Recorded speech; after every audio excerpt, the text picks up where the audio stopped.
Okay. But something, same thing, he keeps saying that one ear is completely, can't hear it. Yeah, my son's the same way. Yeah. Going from our district, but that's really what it was. But did you write it? Trust me. It would be right.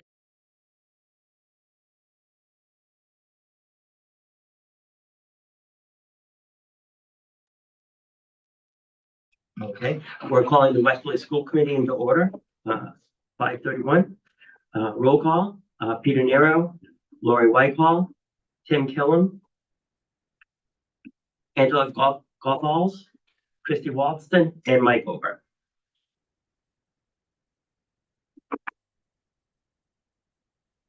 Okay, we'll do the pledge. Tim? Allegiance to the flag of the United States of America and to the republic for which it stands, one nation, under God, indivisible, with liberty and justice for all. May we have the Westerly Public Schools mission statement? Yes, to create an inspiring, challenging, and supportive environment where students are encouraged and assisted in reaching their highest potential. Okay, so now we're going to go over the 2025-26 budget. So, thank you, Mr. Chair. So tonight, two site budgets that we're going to discuss are transportation, which there have been a number of questions about, and transportation, both regular ed, special ed, but we also, as we've discussed before, transport kids that are in DCY, you get F-Care, that are homeless, that are in outreach or special ed situations. So it's a little complicated. So we have Christina Matthew here to help flesh that out. And also Rudy is here from the transportation department. And then the other budget to look at tonight is facilities and custodial and the capital projects that we are doing. Mark McKinnon can give you some insight on that. Would ask that any of those security related issues related to capital projects, we wait to discuss in executive session, as that's the more appropriate venue to do that. But Mark can give you an overview of where we are in his budget. You'll want to keep in mind, again, that as we discussed last time, I think it was, we previously had an arrangement with Aramark where we were paying them as a vendor, and they would send us somebody like a Mark and some supplies and some training. But in last year's budget, we made the decision to terminate that and hire him as our facilities director at a pretty significant savings to the previous arrangement. And he, like John Pagano before him, is doing an outstanding job. So we'll be able to talk about that. So if we want to start with transportation, do you want to kick us off here, Cindy, and tell us what we have? Certainly. So for transportation, I've provided an updated schedule of FTE. So this shows you the FTE by category, the bus monitors, crossing guard, the regular dispatcher, the different drivers. Technician, there are two, those are the two mechanics. Transportation safety coordinator and van driver. The annual FY26 amount on this schedule is the annual budgeted salary. So this is salary only. And you'll see at this point in time, we're budgeting 57 FTEs in total, which is the union has the current year, fiscal year 25. We did receive a question about current open positions, which as I update personnel schedule, I do go through that exercise and for this year's budget projections as well. So what for each department that I provide this FTE sheet for, I'm also going to add to the bottom what the current vacant positions are. So you can see right now, 7 bus monitors, 3 drivers, 1 vacant special ed bus aide, 2 vacant special ed drivers, a vacant technician, a vacant van driver, for total vacancies of 15. Now this is as of 1/17, so these positions haven't necessarily been vacant for the entire year, nor will I project them for the entire year. However, if these 15 positions were vacant and vacant for the entire year, the budget savings for that would be almost $560,000. So you can see where the significant savings come in with the salary range. But when you do receive my December financial report with projections, I'll go into more detail on the amount of time during the fiscal year that the position will be vacant. So how is it a savings of 60,000 for the entire year when we're paying out of district 340,000 something dollars? This is staffing and fringe only. Okay. When I'm talking about those projections, so that would potentially be offset by increased out of district costs. Question. So when we're short bus drivers, how often do we double up on bus runs and how do we, accomplish the transportation when we're short? We do pretty frequently, but we also have the dispatcher, the director driving buses. Yeah.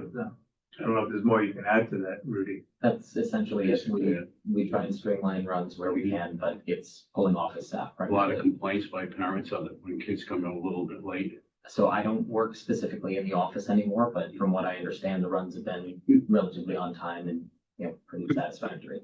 Can I just, what is your position back with the district, or is there one, or how's that?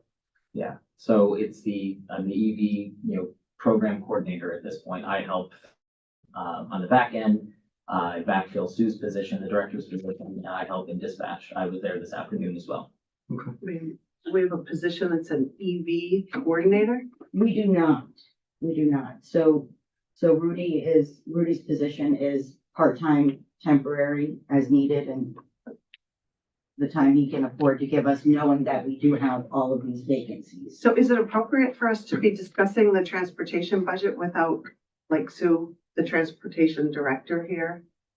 Rudy knows that, so Sue Greeno was out sick today. We could reschedule and have her back. I'd like to make a motion. But- I have a ton of questions that I think Sue should be here for. Well, perhaps we can get through the ones that we can get through and we can identify which ones you absolutely need Sue Greeno for.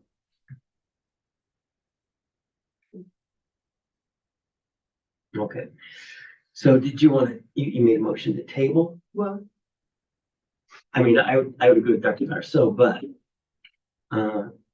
let's try to get through as much as we can. But if you want a motion, we put it forward and we can see if there's a second. I guess I'll withdraw it. Then Okay. See what we can do. You know, I understand. It's just, if we start doing this, things might start piling up and he may be able to answer a lot of our questions. And if not, Particularly anything related to EVs. I know Tim has a lot of questions about. Yeah, Rudy knows started those with that answers stuff, better yeah. than anybody. I mean, I guess one of my questions would be, if we've got all these open positions, and I know we've been advertising for drivers and monitors for a significant period of time. Do we need these positions? By law, we do. Okay. We need the monitors. And so this goes to Ms. Person's earlier question as well. If we pay for out-of-district transportation or we pay for additional services to drive, that's because we need drivers. But on the monitors side, by law, we're supposed to have monitors on every bus. Right. We budget for them, we advertise for them, and when we can't get them, we apply to ride for waivers to not have them on the bus. So we keep getting granted those waivers, but we budget for those positions. We're not in the same position with drivers. If you need a driver, you need a driver. So that's sometimes where the out-of-district transportation will come into play. And again, it's not always just special education, it's other issues altogether. So do we need drivers K to 12 or just for elementary? I mean, not drivers, monitors. By law, monitors, just elementary level. Okay. But elementary includes 5th grade, so the middle school. Yeah. So the out of district, are some of that cost because we can't fill the positions, we're paying that third party to do it? In some cases, but not all. Okay. Christina, I don't know if you want to. Yeah, do you want to break it down a little bit? Yeah. And I'm also the ESSA coordinator, so I can speak to how that works too. So there are students, and I won't get into specifics about schools because it's like, we're talking less than 5 students. Mhm. But they cost, the transportation to their placements cost quite a bit of money when we don't have a driver. So 2 of those vacancies were special education drivers. In all likelihood, they'd probably be doing an out-of-district run for us if we have those filled. And when we don't have them, we have to use things like Curtin Livery, which is like a taxi service, but it's for students. And then the other situation is ESSA, let every student see that. When that came into place, they really worked, the goal is to keep kids in like their school of stability. They're the place that they're most familiar with. So a DCYF might remove a student from their home for a foster placement.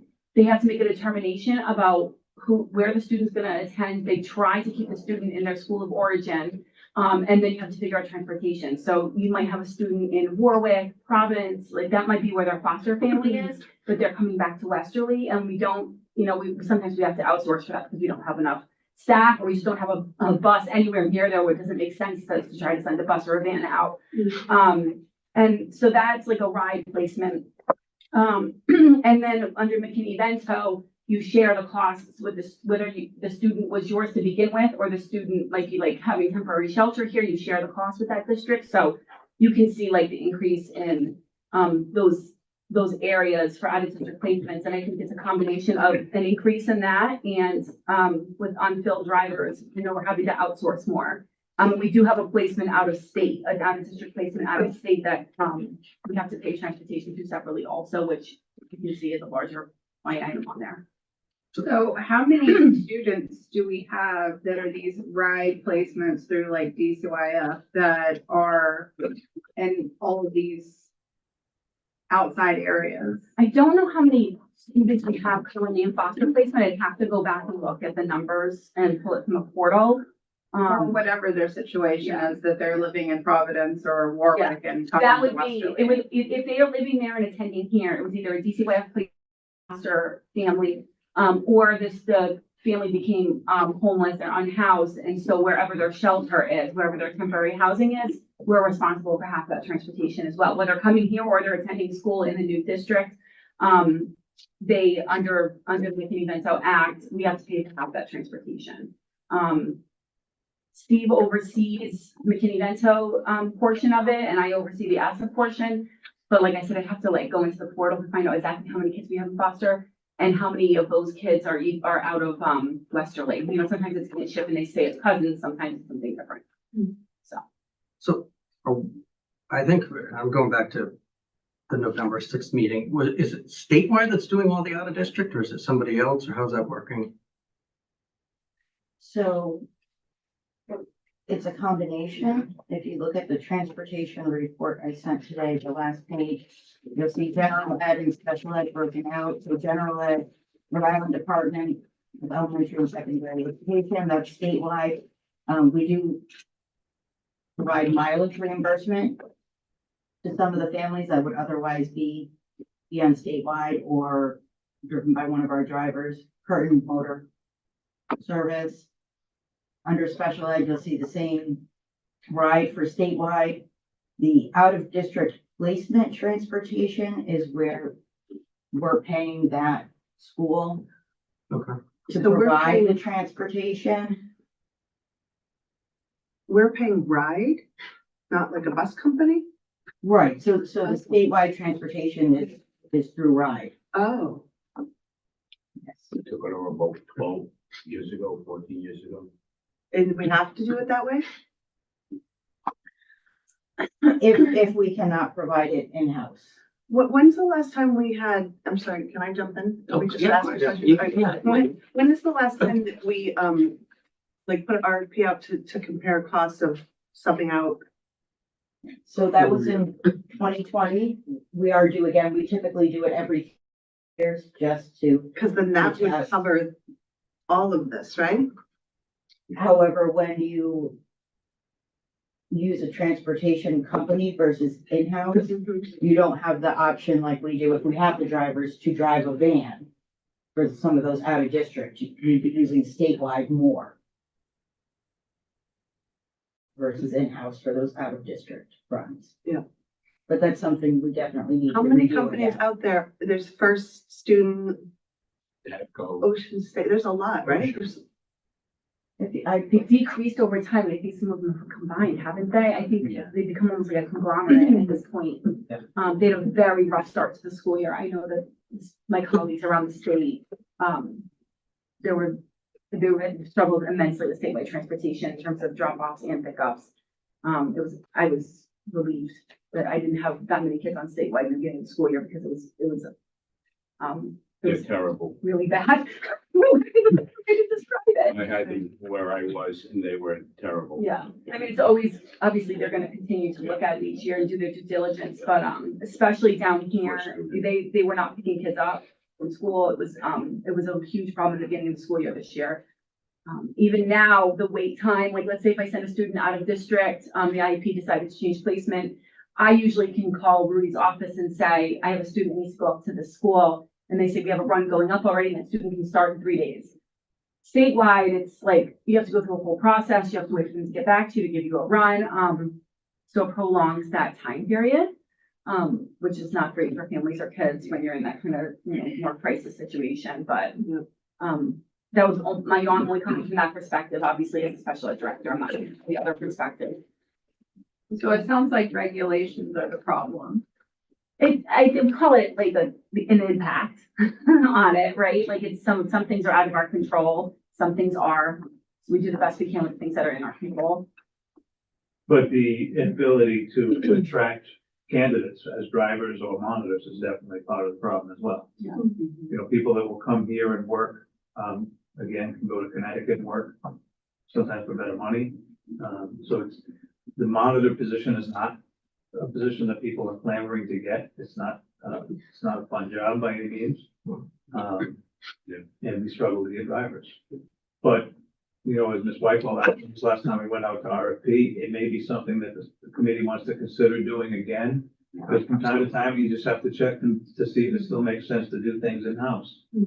I definitely. When we've done it, it's always been, significantly more expensive to go with a vendor. Yeah. But that doesn't mean that's always going to be what we get.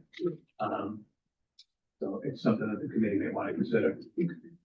And how long does that process take? A couple of weeks to get it posted, a couple of weeks for it to be out, could take about 6 weeks. And could we make the change at any time? Like, what if we budget for the transportation and then in June decide to switch it? What happens? Or should we do this like before next year's budget? A lot of things you'd have to consider. You have a contract rate now with bus drivers, and if you wrote an RFP, it would have to include the fact that they would have to take the existing bus drivers to, I Yeah. outsourced the superintendent in North Stonington. The good part about it, the only thing you're worrying about, you're not worrying about the repairs or anything, you just pay the gasoline. On the other side of this, you write the RFP so the buses are parked in Westerly, so that way they can collect on the property tax on the buses. So there's a lot of advantages to it. You'd have a little bit of a fight, I'm sure, from the union. I went through that one situation, but I mean, you have to look at it. And the bottom line is you compare one against the other. And, I went through this with an arbitration. You're going to say, we're going to take you as a union, because most of them a lot of places will start off with their non-union bus drivers, but then they unionize anyway. So you'd have that to go with. So, but I think we should seriously take a look at that. There's nothing wrong with comparing. I agree. There's nothing wrong with it. Yeah. Can I ask a question about EV stuff? Sure. All right. So, and Cindy, I know I asked, but I'm trying to understand. So I'm looking at the budget lines. We have gasoline and we have diesel expenses for the fossil fuel buses, we'll call them. For the EV buses, there's no breakout of what is it costing us to charge these things? So to date, we have paid nothing in Okay. electricity costs. We currently have a contract with Newbie, who's a service provider out of California. They specialize in electric vehicle deployments and vehicle to grid technology. So when we first started, exploring electrification, we wanted to go with an industry expert. So we signed a 10-year contract with them, a service contract, where they manage our stations and they pay for all of the electricity for 10 years. What are we paying them? So where's that? So we don't pay them anything. That's, Is it like a government subsidy or some kind of? so that's just a contract that was negotiated with them. They had a vested interest in gaining, insight into how these vehicles operate in the Northeast, and they wanted to take an opportunity to learn some of that data. So So- we paid them nothing at all. For how many buses and for how long? So it's on 2 charging stations, and that's 10 years. Okay. So that's the initial deployment that we worked on. So, What like- year are we with in the 10-year timeframe? So we are in year 2, year 2. Year 3 will start in August. So if we've got, what do we have, 3 in service right now? We currently, yep, But if we continue to add to them, we're gonna need more charging stations. correct. And would they fall under that contract or how is, We would have to either negotiate a new contract, or that's when we would take on the responsibility for the cost. right, so we don't know. So is there, I've had an electric vehicle before, so I understand some of this. So those stations, I'm assuming, are smart chargers. Correct. Is there a log of how many kilowatt hours have actually flowed through those things? We can definitely pull that, yes. I'm kind of curious because, again, if that ends up becoming our expense, we need to know that number. Certainly. And that number, I mean, I've had an electric vehicle, could be astronomical with a bus. So if that's gonna fall on us, this budget's gonna change dramatically. Sure. What about the reliability of these things? I mean, one of my kids rides, I mean, the first, 2.5, 3 weeks of school, they were not on the road. What's the deal with, I mean, because my student rides them, the things are off the road a ton, and that's a big concern for me. So I'm happy to pull more of the specific data on the uptime, but I can tell you that it's not necessarily the vehicles. The vehicles do go up to the dealership pretty regularly, as any of our vehicles do, for regular software updates, maintenance, regular inspections. The chargers are also part of, the downtime. So if one piece doesn't function, then the vehicle either can't run or it goes on a modified route. So in the cases where maybe your son was on a different route, that's probably why. Like I said, I can pull the more specific data on the downtime, but primarily the vehicles have not been the problem. When we put them on the road, they're running their routes pretty regularly. In the winter, they stay warm, really quickly in the morning, and then, My kid will argue with you on that one. He said that bus was mighty cold this morning. Sure. So a lot of it is, working on new technology. That's why we got into, the types of deals that we did to make sure that we're mitigating risk to the district. So as we proceed in this project, this program, we're learning more. The technology is newer. We have the first vehicle in the state. So we've done a lot of learning, and the technology has progressed since then. So What about fires and things with that? definitely, it's a very real concern. I can say that, vehicle fires with combustion engine vehicles are far more likely. Happy to pull some data on that as well. But we've seen that, the vehicles, when they're coming from the manufacturer, the batteries are shielded between the frame rails, and they've got pretty significant insulation to make sure that in the event of an accident, any kind of situation, it's self-contained. So the vehicles will automatically disconnect the contactors between the larger batteries and the motor to make sure that we're mitigating any risk upon any kind of, the vehicle sensing any kind of, impact of any kind. And we have done work with the local first responders. They do know we run electric vehicles. They've been given, mitigation training from the OEMs. We've given them the opportunity to come check out the buses. They've all taken a very vested interest in making sure they know what's on the road. I guess for me, a couple of things with the downtime, I guess, if we were to, as a committee, want to continue moving forward and, replacing the current buses with EV buses, the downtime is a concern with chargers and whatnot. I mean, we're gonna get to a point where if we have too much downtime, the kids aren't gonna be able to go to school, so that's a red flag.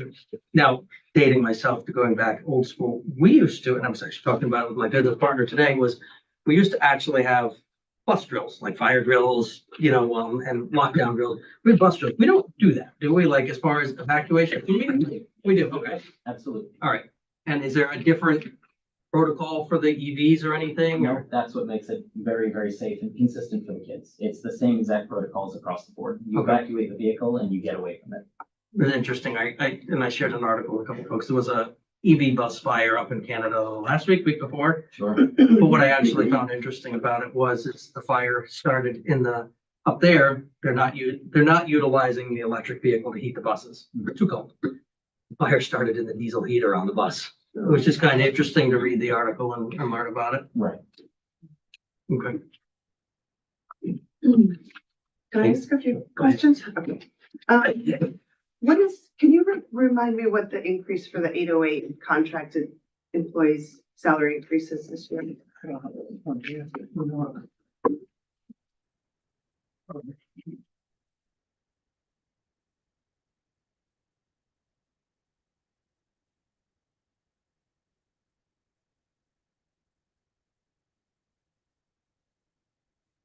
That contract is up on June 30.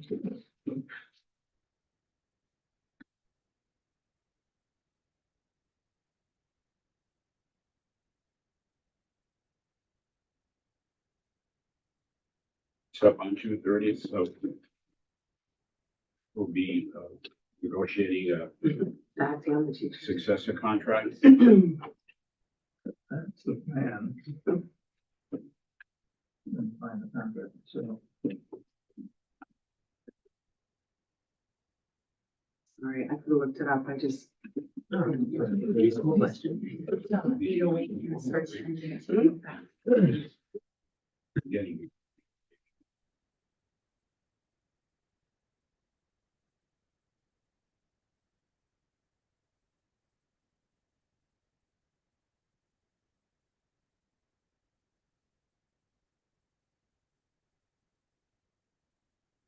While we're waiting, is there any other questions on the EV buses, the Berkeley buses, or anything else? Here's my comment would be that, I know it's hard. I wish we could figure out a way to get the monitors, because I think that they Yeah. play a really important role in safety and whatnot, and I was actually gonna ask. I'm really I don't worried know, about that. Dr. Garth, so the ride waivers, what are the, what basis do they offer the waivers? I know- Basically that we've posted that we have, contracts in place that, we can't identify viable There are candidates. no individuals, so, right. Yeah. Did any students come forward when you did that offer? That was kind of a cool idea. No, we didn't get. No, any it was too bad. That was kind of neat. They're high school students, and they, yeah, for the afternoon. Right. Yeah, I thought that was great. So at what point do we continue to get waivers from RIDE and they come back and say, we're not giving you a waiver anymore? Does that I happen? anticipate happening. It hasn't happened. And do we legally have to keep legally keep the position in the budget? As Well, part they of- would, if you weren't budgeting for it, they would, that's an instance where I can see them denying your waiver request. Yeah. Because you didn't even plan for this, you're just trying to get away from them having. Right, Right. right.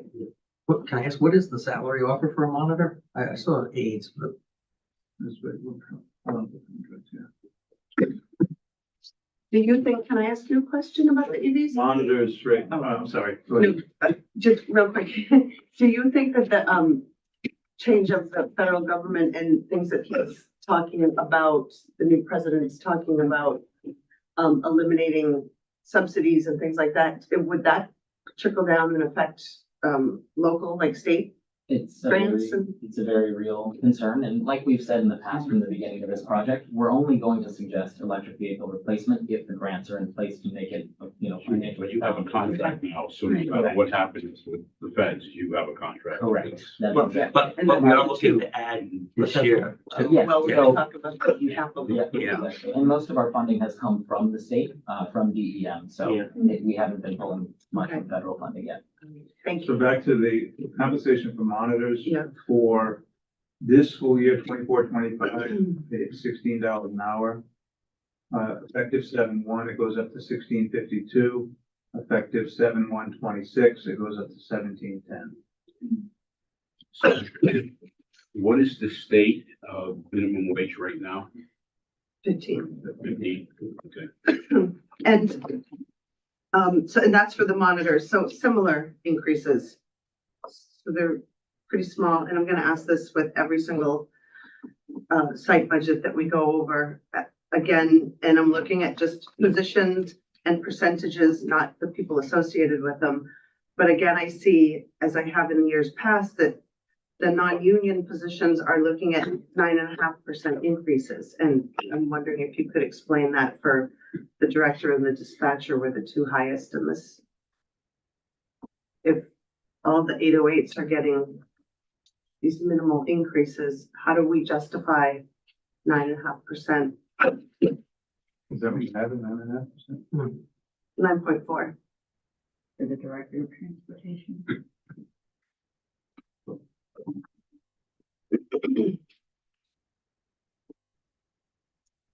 I think that was the- It's just unfortunate because the town is paying $4 more an hour than monitor, and that's the problem. I mean, these rates are not even realistic, right? I thought they was gonna be fantastic. I'm surprised nobody took advantage of that, 'cause a few hours a week. Actual right wage Yeah, is that's a higher great, I than mean, that. they got community service, and that'd be great.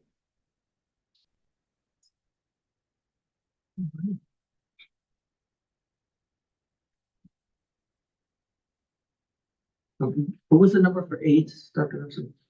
For the aides, it's $20 an hour, $20.02 an hour. Okay. Currently. Next year it goes up to $20.67. And in 26-27 it goes up to $21.39. And this is for sped aid. That's like less, that's like 1%. So for the director, the current annual salary for this fiscal year is actually 75,000. So this contract renewal, so that is above the budget. So the 76.5 on here is inaccurate? I'm confused. The 76.5 is for fiscal year 26. That's with an estimated 2% cost of living adjustment. Okay,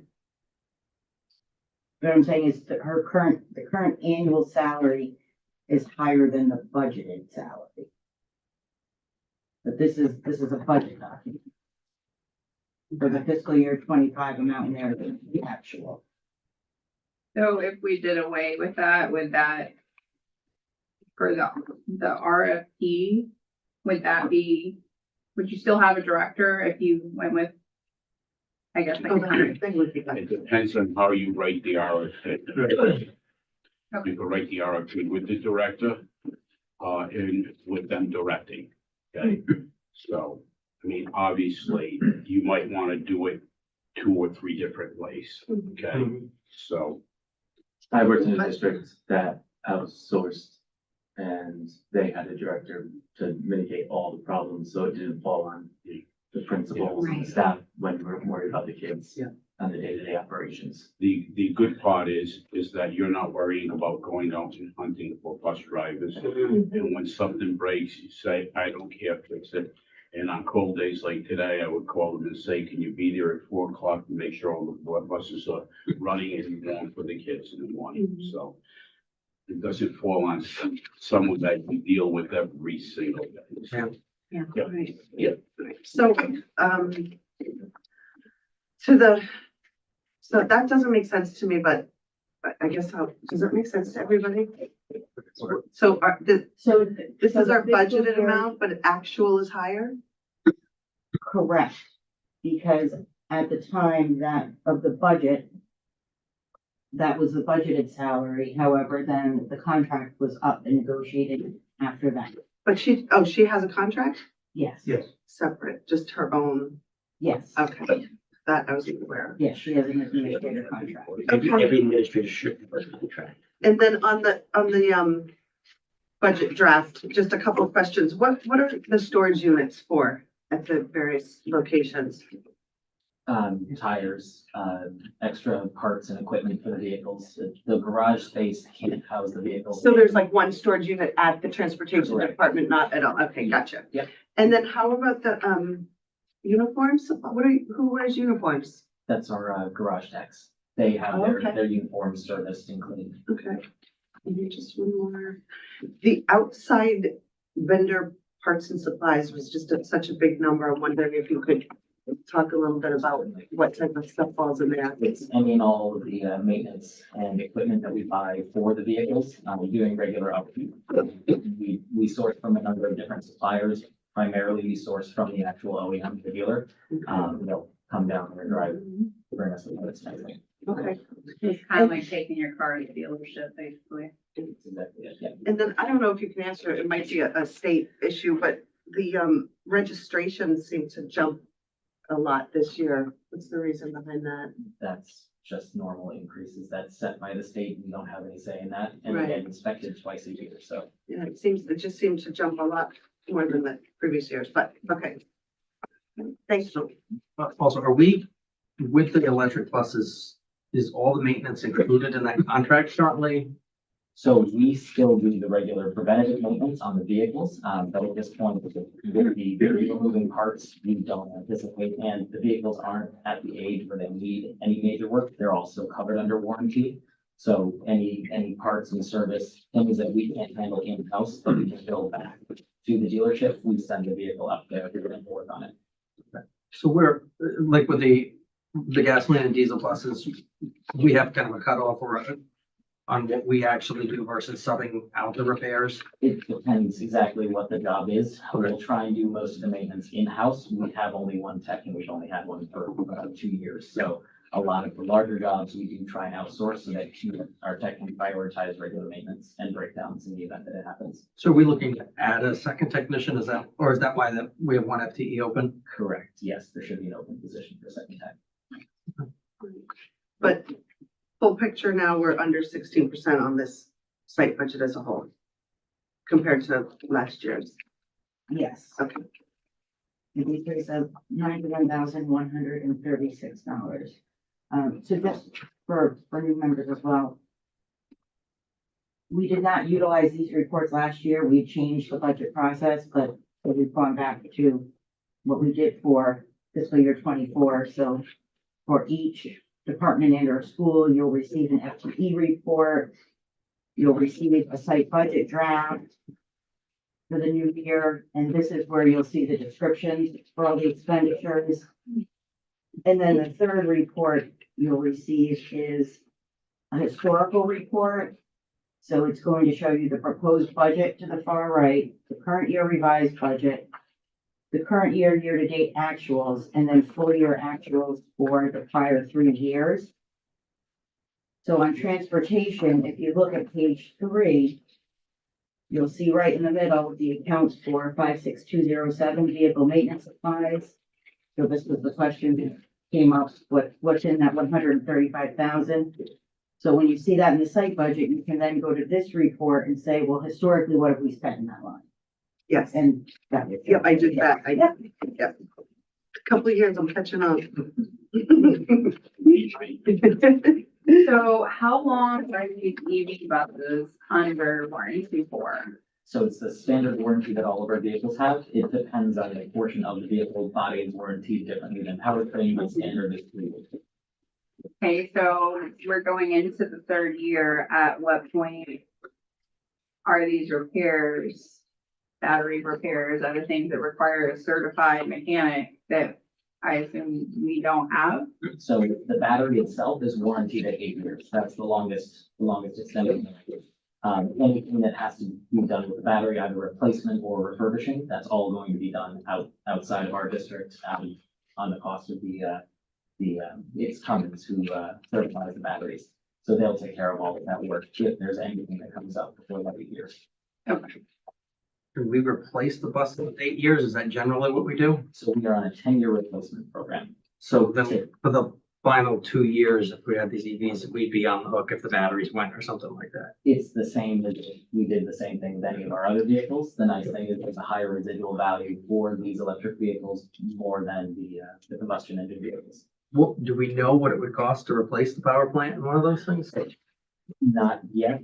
Okay. We haven't seen a lot of estimates for it. It's kind of case by case depending on what happens. Each of the buses has 2 larger battery packs that are broken up into a series of cells. Depends on the complexity of the failure and what would need to be done to remedy it.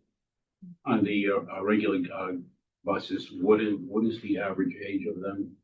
Right now, we have it's typically a newer fleet. We're Yeah. maintaining our 10-year replacement. So the vehicles that we're currently replacing right now are 2014s. And as they age, they start to move into a spare status. So we prioritize newer vehicles. Okay. Thank you. Anyone has any other questions? You haven't stumped them yet, Tim. I know, I'm trying to think, we got one more question here. I got you going. All right, one more and I'll be quiet. One more and I'll be quiet here. So the electric buses, what are they actually costing us with the grant funding? Is it the 122,219? Is that, Yes. so that's per bus? That's per bus, yes, which is pretty comparable with what we would expect for a diesel or gas. I was gonna ask, what's the cost on those? Right about there. The last estimates that I saw were between 120 and 130. Okay. So So we're right there. really, right now, we're at the mercy of, we have no idea what the new administration is gonna do with EVs and And like I said, we're not gonna push it if, the grants aren't there to support the process. This is supposed to be prioritizing clean energy and, Okay. working with the town plan that's already prioritized electric vehicle replacement. We're gonna do it when it makes sense financially. how many do we have on order that aren't here? Any? So we have 2 that have been ordered, committed grants. At this point, we should expect delivery between August and September. And we have 2 additional. 3 on the road. 3 on the road, yes. How many buses do we have in total? Sure. So full-size fleet, right now, we have 22 vehicles, 5 in spare status, which is a standard 20% spare ratio. And then we've got 13 minibuses and minivans. And we have 4 drivers of all of this? So I don't know what the current staffing is at. It should be in the 20s. Bus drivers? We aren't fully staffed on drivers, but there are drivers to run routes. So we budget for 16 bus drivers, 3 spare bus drivers, and 6 special ed bus drivers. And we're taking like 5 positions on your vacancies.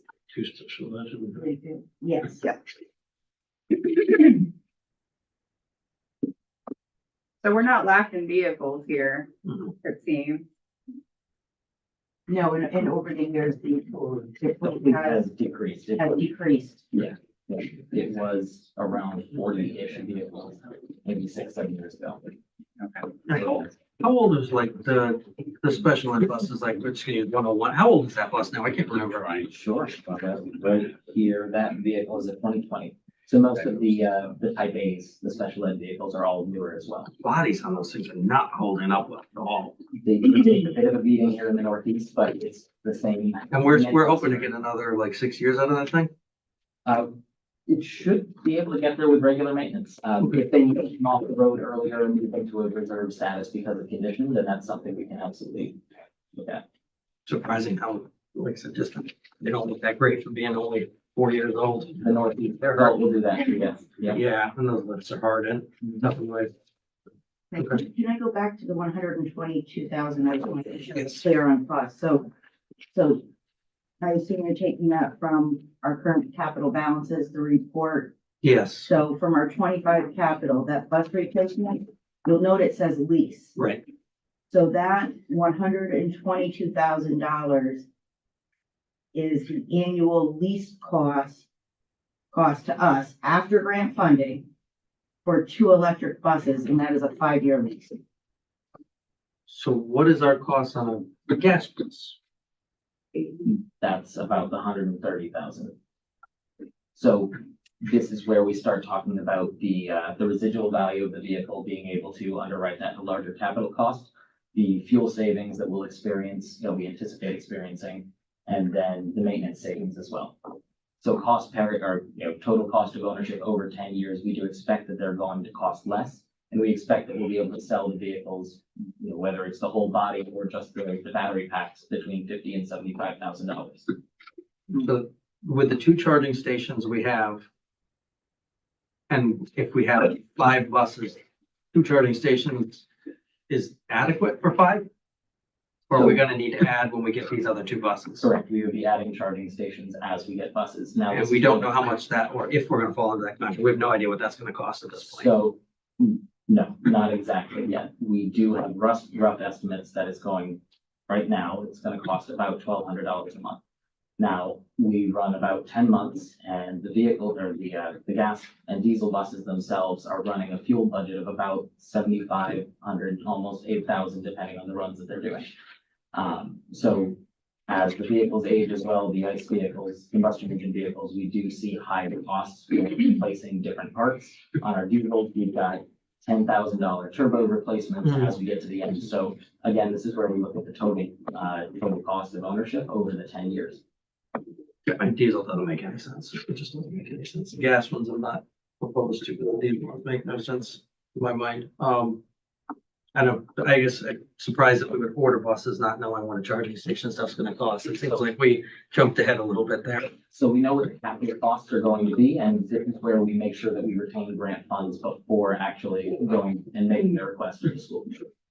So my concern is exactly what Lori said, that with the current administration's kind of doing it, I'm worried about what might happen. So any of the buses that we are asking for at this point, we've already contracted our grant fund, it's all secure. We're not gonna proceed unless we know that we've got those funds contracted. And Cindy mentioned earlier that, you know, in the event, for whatever reason, a grant does fall through, we can pivot to another combustion engine vehicle to make sure we're maintaining the average age of the fleet as something a little newer. So we're not completely locked into electric vehicles, but we'd like to prioritize it like the town plan asks us to. All right, I'm almost done. What's the range on those things?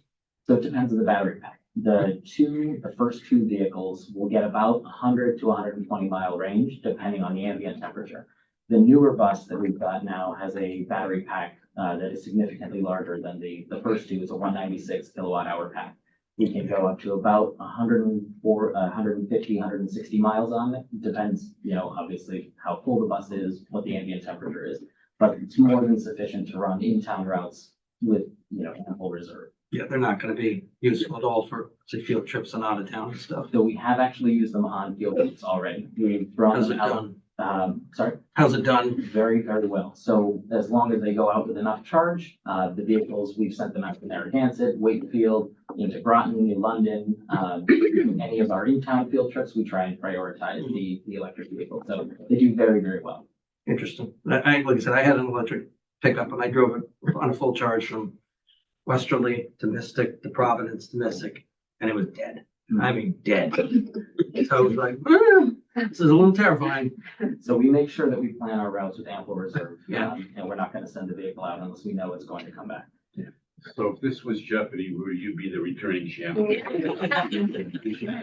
You know your stuff. Yep, okay, I'm done. Don't let this guy go. Right, are you able to present like a 10-year savings plan to show what the difference between the diesel bus versus the EV would be, like in a pivot table? Yeah, absolutely. Now, I just want to be very clear that when we do that, it's going to be largely based on projections because we've only been operating going into our third year. So with that in mind, yes, we're happy to do a comparison cost. Okay. Thank you. I do have a question. So you said the town is also doing electric vehicles.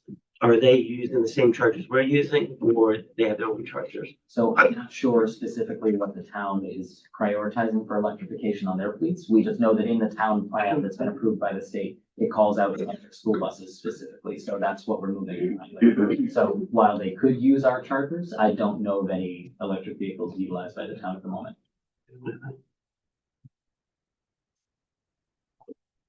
Any other questions? Thank you. Yeah, thank you. Thank Thank you. you. Thank you.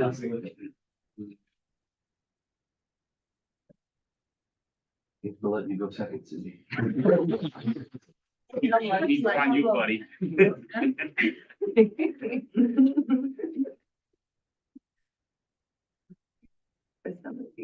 So this is facilities, so you do have the same three reports, the FTE, the site budget, and then the historical comparison. We also have the capital request that was sent to the town, as well as a current listing of our capital projects with balances.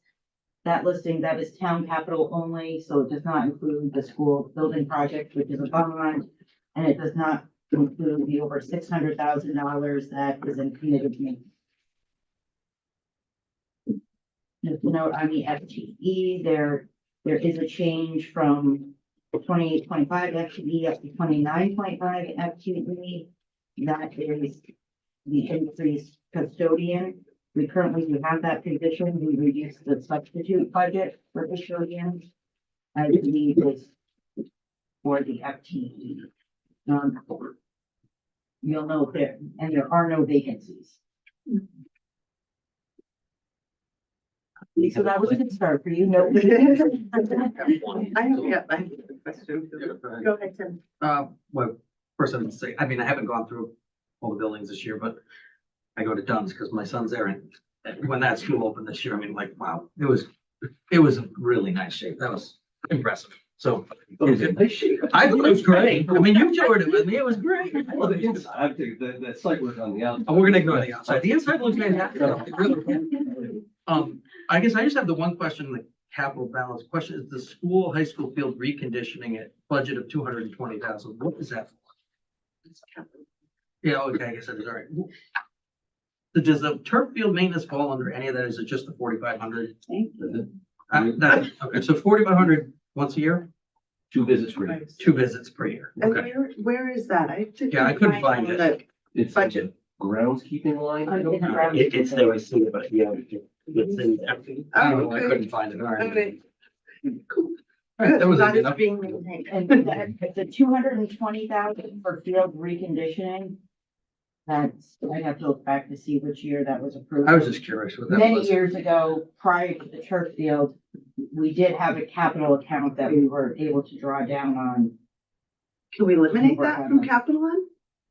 Like- Yeah, so this is just showing there's just a small balance left in that account. Okay. We need to clear it out. Okay, cool. And then I guess I had a question, and it might not even be for you, I think also to echo Tim.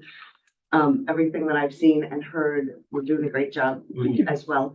I had a question about the timing, and this is kind of goes to a lot of the capital things. How come some of the projects or the things that we're working on just seem to take so long? Like, why would it be 3 years to replace the door hardware throughout the schools? It was money put aside each year to get to the total dollar amount that was needed to do the project. Asking for a capital request of the full amount means we wouldn't have anything extra to be asking for. So they broke it up over a couple of years and they had the full amount and we went and did the forward project. Okay, so the project, okay, so we can go through all those. So the project's complete. We are on the last phase. Okay. I am targeting April break for the last install. Okay, great. And that was just one example. So that's kind of the story for most of those on the capital. Yes, It's 3 year, then the funds just had to go that way. the Okay. locker room, Yeah. the door hardware, there's a few others that are on there that they stacked. Okay. And our current year's request for 26 for the roof, Mhm. Correct. that's going to be a 3-year request But the roof will be done. to be done in phases. Gotcha. So, question, regarding capital and roofs. You're replacing whole roofs on the schools? Correct. And what is the age of the roofs that we're replacing? How the existing roofs, how old? The current one we just did was Spring Brick. That was built in 96. Yeah, We are eyeing the middle school next. yeah. That was 2005. So do we get reimbursement for the state for roof replacement? If we go through all the proper ride requirements. Yeah, because I know where I was at 20 years, you get 50% reimbursement on a new roof. So is it right around that? Yes, what we've seen. Good, thank you, I appreciate that. And that's the case with most of the capital. If it's on that capital request, right, then Capital plan. then you can put it through So to. that is the bid that was just awarded to do phase 2, so we can submit that plan to RIDE, so we Yep. can receive reimbursement in the future. And then just one other thing, I wasn't sure if it was a duplicate, there's HVAC on the facilities, at, not a huge 100,000, but then we also have on the capital requests, a pretty significant amount for HVAC. I just wonder the redundancy there. We are trying to put mini splits in some of the areas that are struggling to maintain temperatures, those 10 units. So that's where the smaller are coming from. We identified the technology closets. And then we've tried to get a few admin and classrooms done as well. So we're chipping away at a couple of different. Little things Yes. on the side. Very Okay, good. great, thank you. Is there any plan to put any solar or anything on the new roofs and stuff, just to kind of mitigate? That's the goal. So when we put the new roof on, now we look at what can we do? Do it afterwards. I learned the hard way at my house, and it's really going well. They don't allow you to put it on an older roof. It's just, they won't do that. Yeah, So you no, gotta I- have something new. We're also looking at, potentially a parking lot option. No, that's a good idea. Something that can be utilized all year round. Yeah. You know, it kind of provides some cover, but it is costly. That middle school property is just so wide open. It seems like it'd be awesome for it. Dell's Corner has a Yeah, that's wide true. open field in the back. That roof is flat on top. They might have some savings. Yeah. So you mentioned the savings if we do whatever ride is requesting for the roof. Are we doing that? Yes, we're currently in that process. Okay. Yes, and so any capital projects that we receive reimbursement for, the reimbursement goes back to the funding source. So if it's town capital, then that revenue will go to a town line. If we use the capital, which we have in the past for some small projects, if it's on the capital that the school committee committed fund balance for, those future projects, then the capital fund on the school side would receive the reimbursement. On the catering and stuff, this is one of those things where I kind of think that that's a per pupil expense. Why would it go up so much? Is that their costs raised that much? It went from like 118 or 108 to 142 in our budget. That could probably come down. That might have been an oversight being there at the top. We certainly don't need to spend $2,000 on catering reimbursements. Catering budget.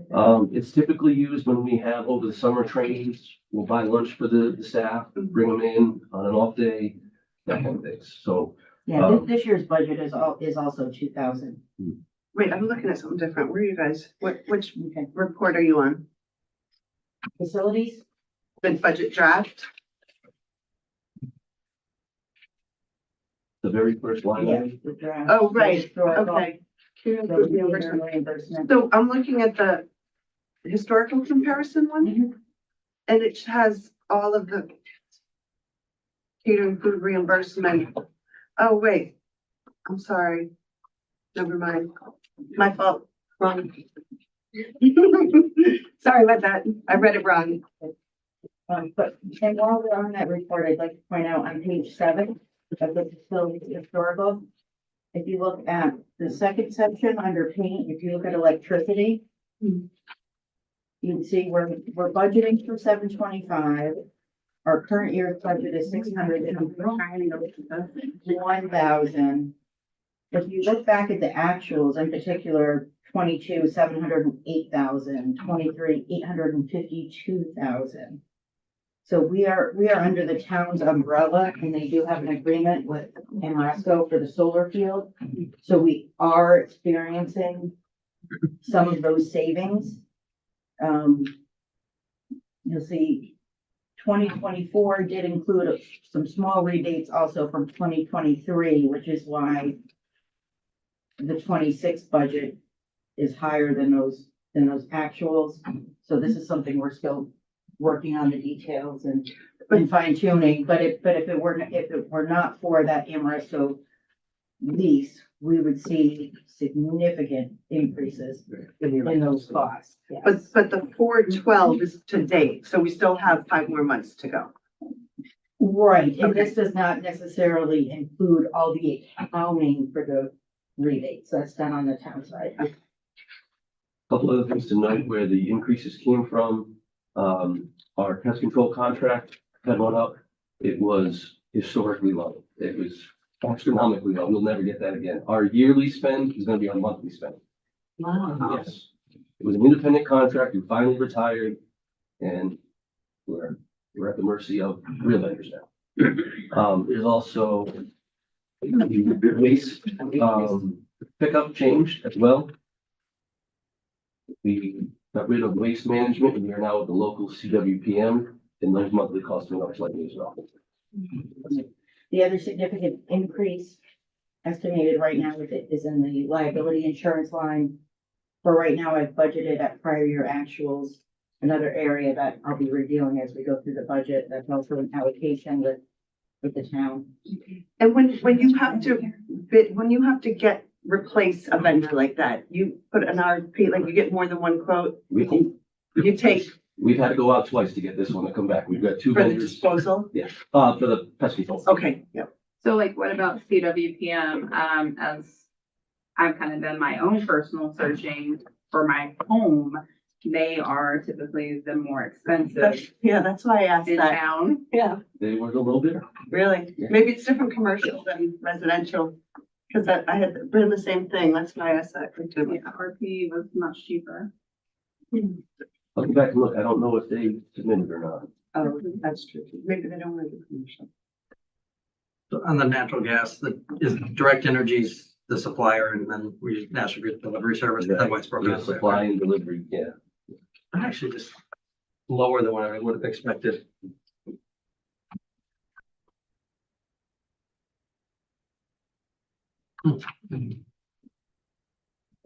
Anything else to Mark? At this time?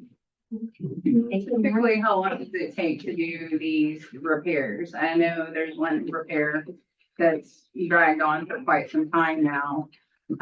Not to speak of it specifically, but all these outdoor capital projects, how long does each one typically take on average? We try to cram them into a summer slammer if possible. We have a small window to get things done.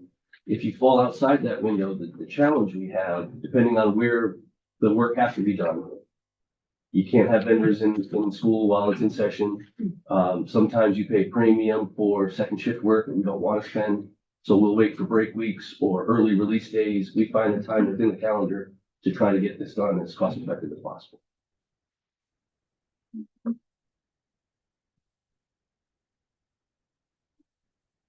Any other questions? Thank you. You'll be in the championship round too.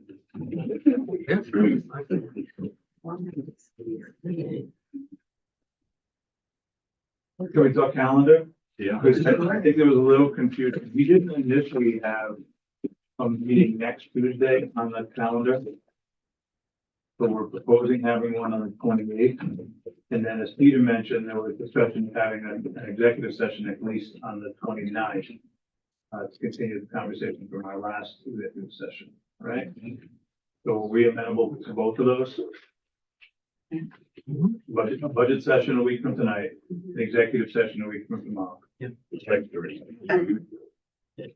We have to make a formal motion to accept that. I don't believe so. I think they voted on the budget calendar. They did? Oh, yeah, you're right, you did. Yeah, so we could have a motion on that. And then was a motion made last Wednesday night to book this extra meeting for next Wednesday? Okay, so that's why it's all set. So a motion to add Tuesday, the 28th would be appropriate. So moved. Do I have a second? Second. Who will be presenting that? Okay, and that night will be Is there a Steve and question? Christina. Perfect. So it'll be curriculum out of district, although we did touch on tuition, they actually do fall into that budget. Sure. Yeah. Staff development and pupil personnel, so that will be on the 28th. And I also wanted to bring to your attention, while we have not gone through revenue yet, we did receive the governor's recommended aid, and our decrease is $93,339 at this point in time. But our multi-language learner aid is increasing from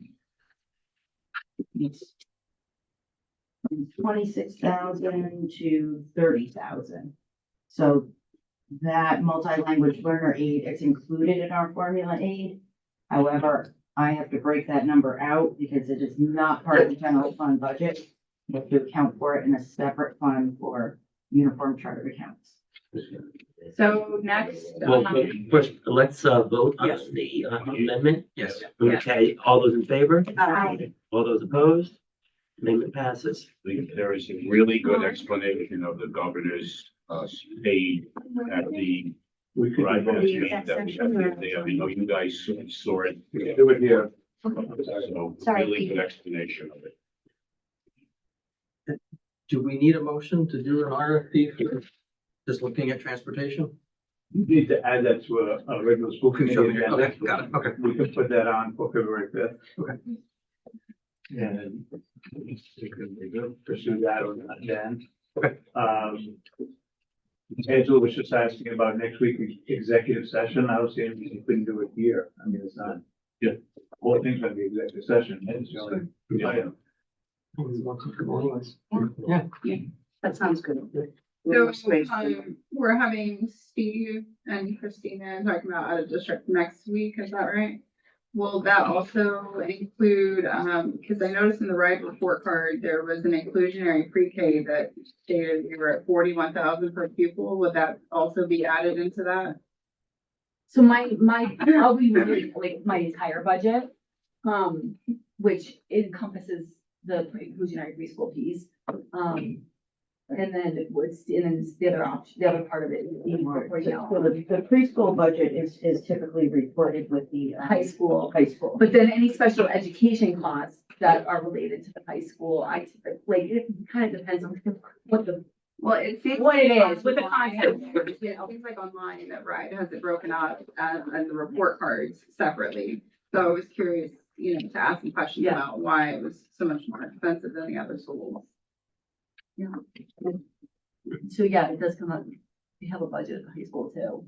So I'll answer your questions the best that I can. I'll prepare that with Cindy. Okay. But generally speaking, it won't just be an added district conversation. It'll be about all the expenditures to keep personnel. So. Right, and the out of district budget, if you will, that includes transportation. It also includes charter schools, CTE tuitions, and a few other lines as well.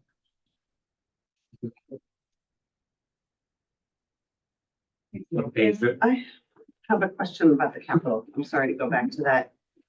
Would it make, so that we have in this year's capital request included money for the electric buses going forward over the next 3 years? Is that correct?